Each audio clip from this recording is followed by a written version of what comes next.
raising the roof today. The divinity and the superconsciousness, the laughter and the joy are already here.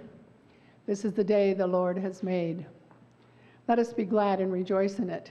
Well, haven't we been doing that today? I am truly delighted to assist our most capable presenter, whom we all know, Ruth Johnson.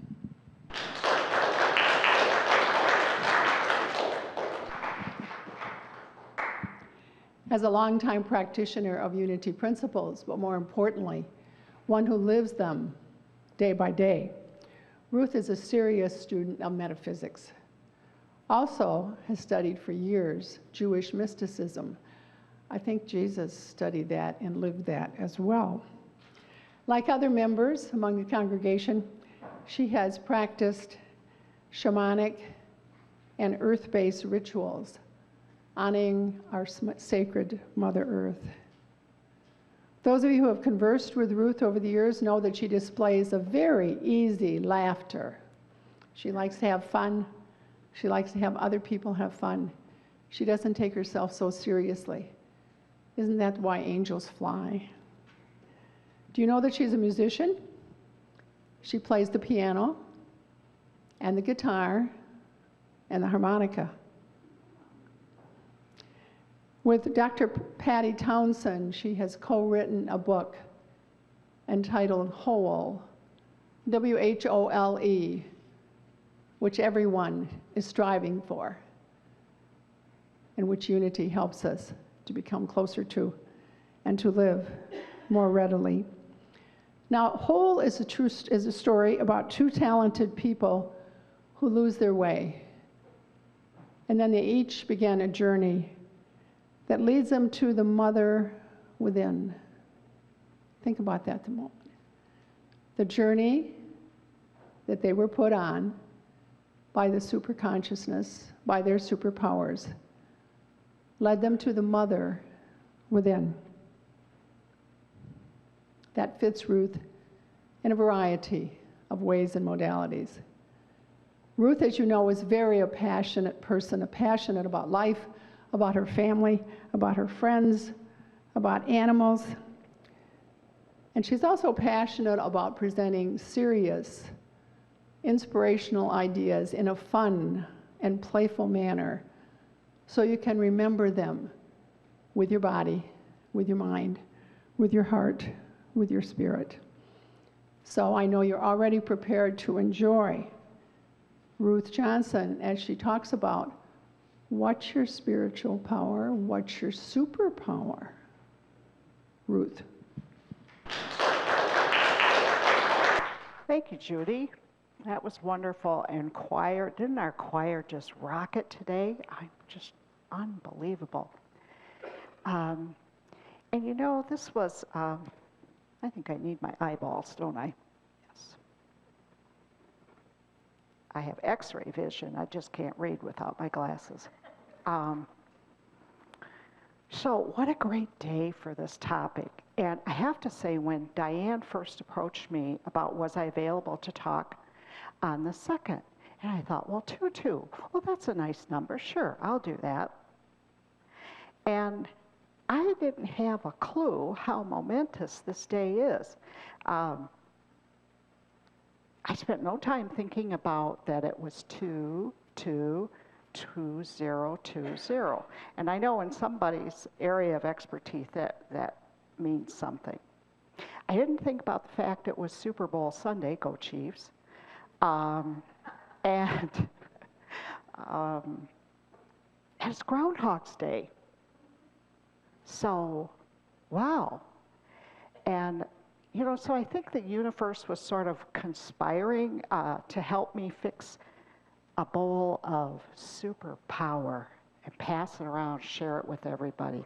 And I love it when the universe does stuff like that. So you can't hardly think of superpowers without thinking of superheroes. These are men and women that, or maybe an alien or two from the History Channel, that have these superpower heroes. They're heroes, and but nevertheless, the superheroes are those icons of pop culture that have captivated us. And don't we feel a little admiration and exhilaration when we watch our favorite crime fighting, walking through walls, shape-shifting superheroes? So I wonder why that is. Someone asked me a little while ago, Ruth, what superhero would you want to be? And I popped back Wonder Woman. Wow. And he looked kind of surprised. I said, well, check out the outfit. I mean, you got the knee-high boots and the thing and the lasso of truth, maybe a cape, bustier, and a tiara. And I was going to wear a tiara and a cape today, but Irene wouldn't let me wear hers. So, and the girl can fly. The girl can fly. You know, well, I don't know about Irene, but Wonder Woman can fly. And I think about all the years that I spent in Detroit traffic, you know, being a windshield time. Boy, if I couldn't have taken that SUV and just whoosh.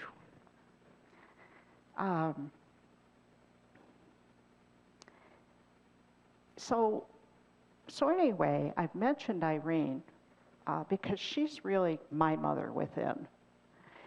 And speaking of Irene, I asked her over coffee one day, Irene, what's your superpower? And she instantly said, every day I try to be the best person I can be. And some days it ain't easy. But the next day, I get to do it all over again. And she also makes donuts disappear. So she told me I could say that. So I had to ask myself, and I asked different people, but I thought, Ruth, you really need to talk about what your superpower is, because you're asking all these people. My superpower, and I've got a couple, but I am persistent. I try to keep on keeping on and push my limits. And my mom put it like this. She says, I could have a little plate of cookies, and you'd be like inching your way. I'd say, no, those are for company, Ruthie. I go, I'd inch my way. No, inch my way. And I would either get that cookie or, get maybe a slap on the wrist or something. But all of that aside, I think our true power lies within. We have the blueprint, the divine blueprint within each one of us. And in our book, Whole, that Judy mentioned to you, it makes a statement from one of the mothers within to our heroine in the book. Said, you, whatever you need, you already have. And I just, I know we do a lot of daily word, but from January 14th, for anybody that wants to look this up, the word for that day was power. And it might have been that daily word day that I got the idea for the superpower. But this is the way they framed it. The power of God that is with me is an inexhaustible resource, and I use it to surmount and overcome all my life's challenges. I trust and rely upon my divine power to meet life's obstacles with calm and confidence. And, really try to just hang on to that for our meditation and whatever folks are dealing with. So, I decided that I'd like to research this and see what the pop culture says about superpowers. And I went to one website, I think was called Rank, and they had people that nominated, and then they would all vote on superpowers. And some of them were such as shape-shifting, being able to shrink, or expand your body. And I just want to shrink my body, I'm just saying. Be able to fly, speak in multiple languages, and one of my personal favorites, being able to speak to animals and understand them. Oh, and this was a great one. Being able to turn your head around like an owl. And you could take that to your next family barbecue. And another one, which is really kind of in the forefront today, was immunity. I thought, well, why not? Why couldn't we be immune?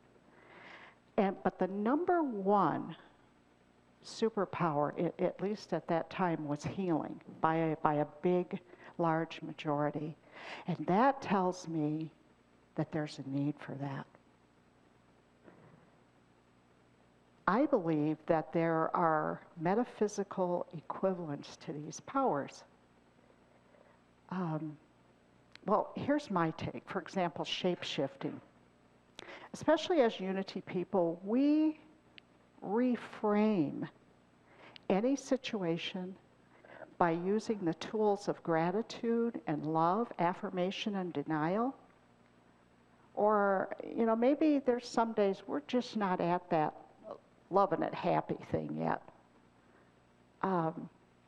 But we can take a page out of Irene's book and just remember that every day I try to be the best person that I can be.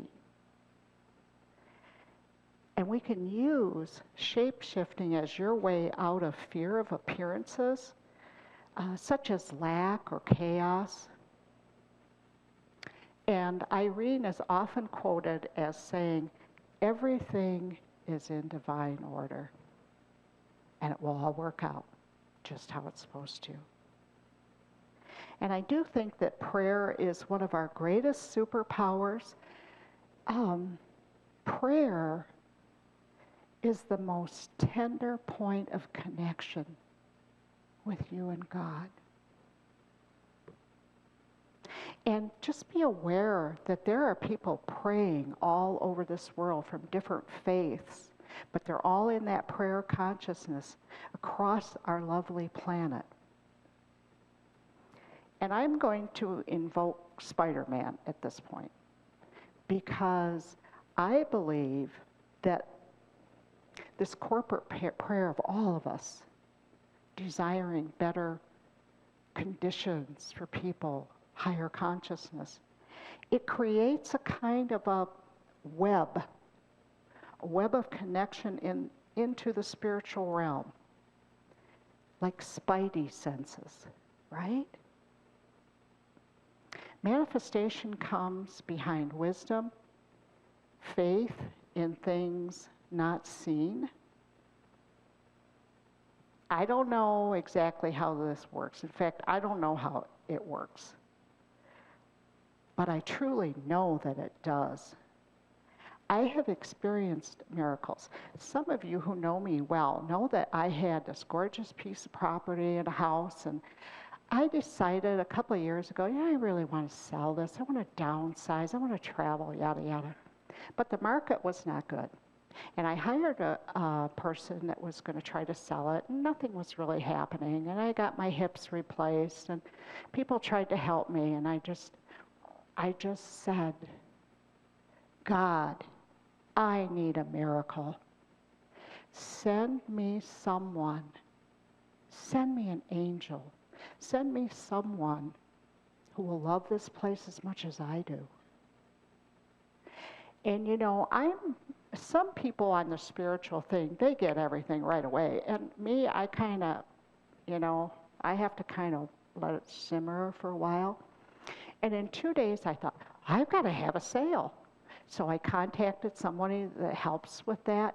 And you know what? I didn't have to hardly lift a finger. Everything, I got a new agent. Everything fell into place. And the lady took pictures, put it up on the internet on a Thursday and Friday, including the people that came back multiple times. I had 14 showings. And Friday night, people came in that had decided to buy it, and I had an offer Monday morning. And they wanted to close in 30 days, so it's like, oh, I got to get busy, you know. So, but then I found people that would help with that. And it just was an answer to prayer. So I hope that inspires someone out there. You know, the Bible has a lot to say about superpowers. And I just wanted to look at faith, because I think sometimes faith is what we need because we can't see around those corners. And our tendency is to not approach obstacles with calm and confidence, but to be like, ooh, you know, try to control it and whatever. But I believe faith is a special power that can be increased by spiritual work, and especially spiritual work with the Holy Spirit, helping our ability to receive. That's really key. And expand our ability to receive. It helps us to hear about miracles, other people's seeming miracles. But sometimes I think we kind of believe in that trickle down thing, like, oh, I'll just have a piece of cheese, you know, and there's this whole buffet. I shouldn't be talking about buffets, I'm getting hungry. But I think about the woman that Jesus cured of an issue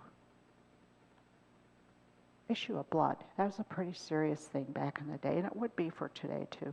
But she had the idea, and she had heard that the master was coming to wherever she was at, and she had that idea, if I could just but touch the hem of his garment, I will be healed. And she had dogged persistence, despite all the odds, the fact that no physician in 12 years could cure her. Oh, they took all of her money. They couldn't cure her. So think of what the outer probably looked like for her. Most people would have maybe given up. But she wasn't having it. She did not let that stop her. She somehow got to where Jesus was walking through, the Christ. And the crowds, whenever they knew he was coming through, they'd jostle and hustle and trying to get close to the master. And the meddlesome disciples, they would have been all there, you know. But no, she shifted her way into the crowd to touch him. In unity, we would call that connecting with divine mind. But she did her part too. She was very intentional. And I think I like the idea of looking up words, how they were written in some of the old scripts. And most of the New Testament was written in Greek. And for this type of power, they used a special word which was called dunamis, which means inherent power, power residing in a thing by virtue of its nature, or which a person exerts and puts forth. And also the power for when people were doing miracles. And I think the reason why we're talking about this, and while the universe is probably going on to its next grand conspiracy, is to really remind us of who we are and to encourage each other, each and every one of us, to work in the realm of miracles, using that dunamis power that we were imbued with. Aren't all superheroes and heroines and their powers just giant mirrors for us to reflect on what is our potential? We were all given the divine blueprint, the spiritual DNA from our Father, Mother, God. We are coded to be like God. The image and likeness, hello. And yet sometimes it seems like we walk around in a fog of the outer, when the real superhero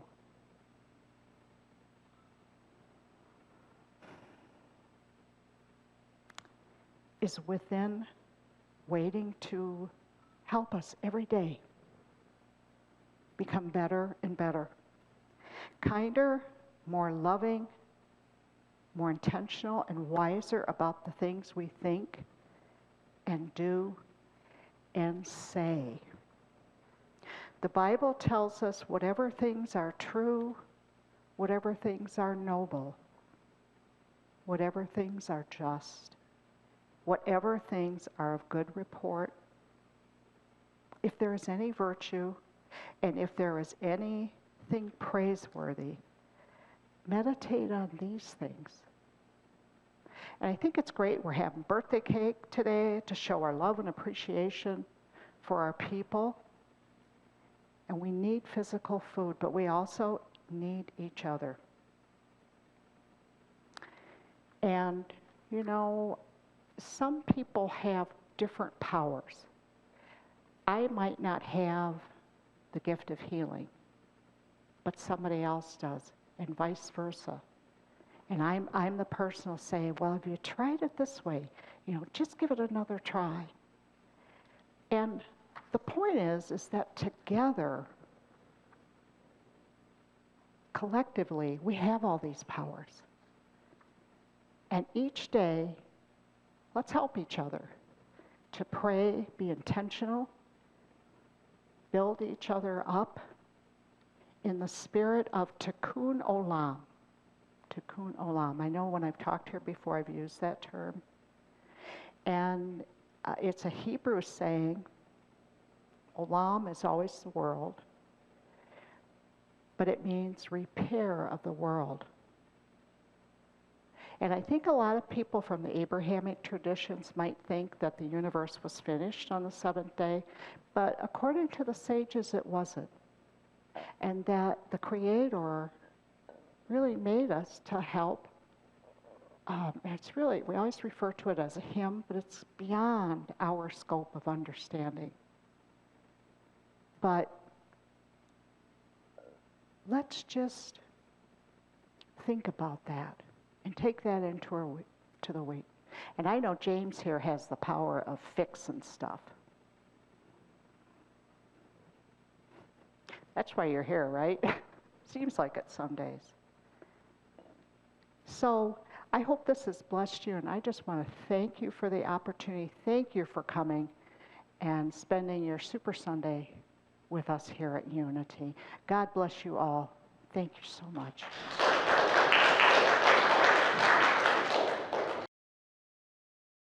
So, some years ago, I was sitting in the house looking out the window and contemplating the kind of things that my mother used to say, oh, little boys shouldn't be thinking about things like that. Go and play. And it was a day where there wasn't hardly any sun, and I was asking myself those questions, and then suddenly there was a beam of light just came shooting down through the sky, right out the window in a small space there, and it was like a feeling washed over me, and I knew everything. And then it was gone. For a few seconds, I knew those answers, or at least I felt them. And so I wrote this song. Louie and I have been working on this song for, I think we went through it once, just before the service. So So Louis going to play with me. It's I may play it a little slower than we did before, but here we go.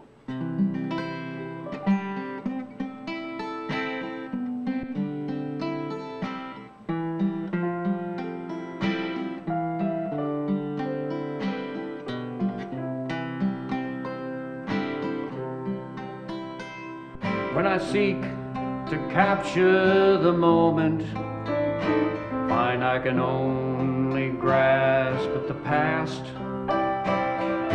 When I reach for the now, it seems to move so fast.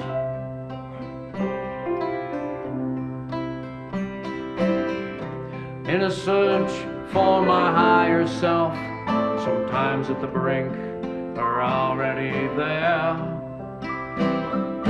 When I say I love you all, I do not really care. There's a shaft of morning sunlight beaming through the trees, illuminating something I'm supposed to see.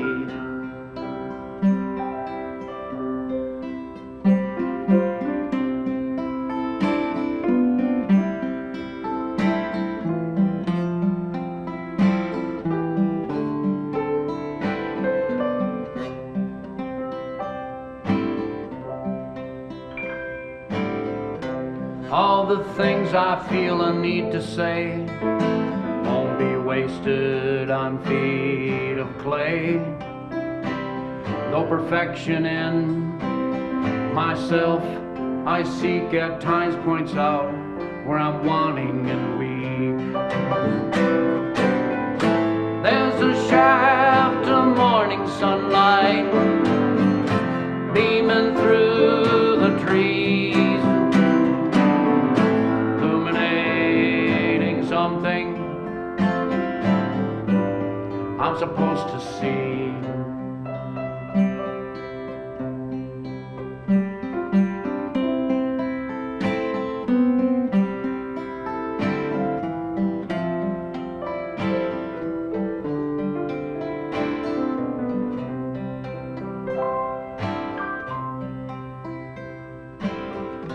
In my spiritual garden, I cannot pull all the weeds, yet they show me how to nurture and grow the good seeds.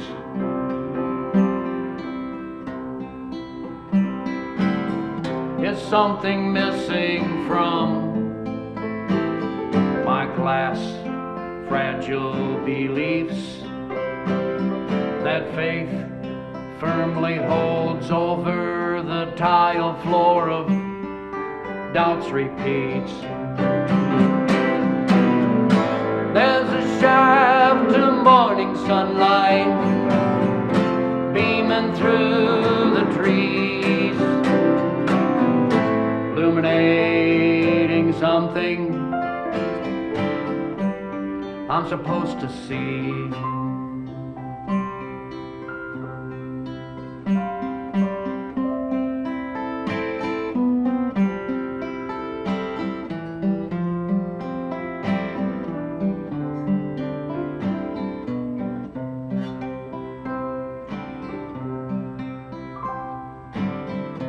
Am I wishing on a star that I know to be so far away? Then a small voice within me says, relax, listen and do your part in this life's play. There's a shaft of morning sunlight beaming through the trees, illuminating something so much a part of me, illuminating something so much a part of me.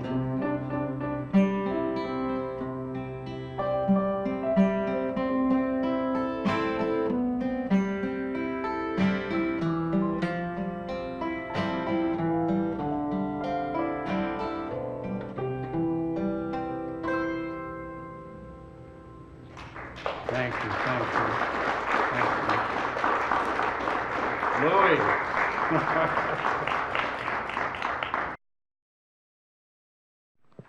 And so now let's just prepare ourselves for spiritual communion. Sit comfortably.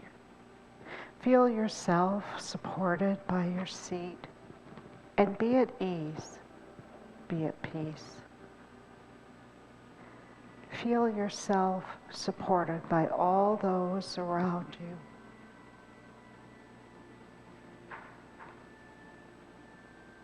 And feel yourself supported by the very power and fabric of the universe, which is love.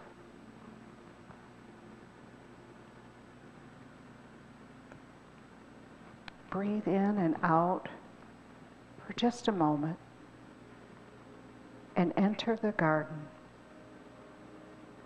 Enter the silence.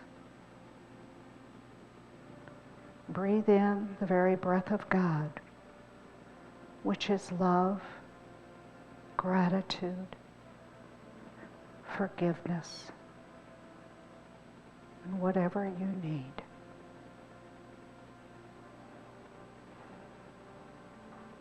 And we are now open and receptive to divine wisdom, which gives us inspiration and solutions to any difficulty or challenge in the outer. And we know that the Spirit of God reveals the superhuman inside all of us and His beloved one. And so now we sit quietly in our mind, and if it wanders, that's okay. Just gently pull it back, just like you would a puppy.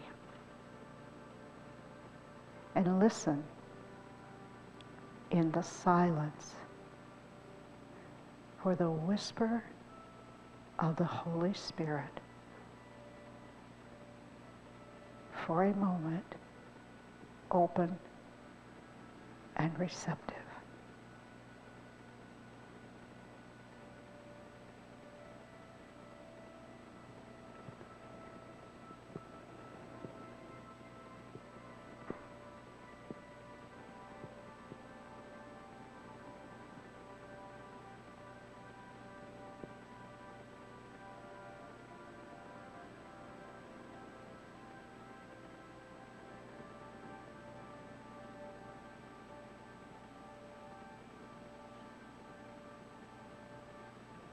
And we give thanks for the presence.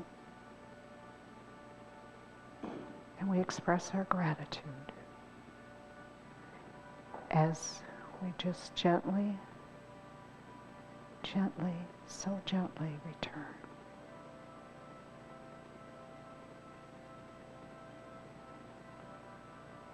Thank you, God. Amen and amen.